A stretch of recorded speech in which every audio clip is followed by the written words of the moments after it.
Are you struggling with a list of full names in Google Sheets that you need to split into first and last names? Don't fret, we're here to help. In this tutorial, we'll guide you through the process of separating names into individual columns. Let's slice and dice that data. Step 1. Open your spreadsheet. Open the Google Sheets document containing the names you want to separate. Step 2. Select the column with names. Click on the column header that has the full names. Step 3. Use the split function in an adjacent empty column. Type equals split A2, assuming A2 is the cell with the first full name. Press Enter, and you'll see the first name in this cell and the last name in the next cell over.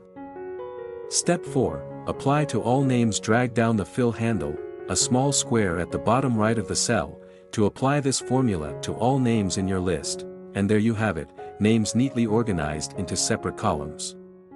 If this tutorial saved you time and hassle, please like and subscribe for more Google Sheets solutions.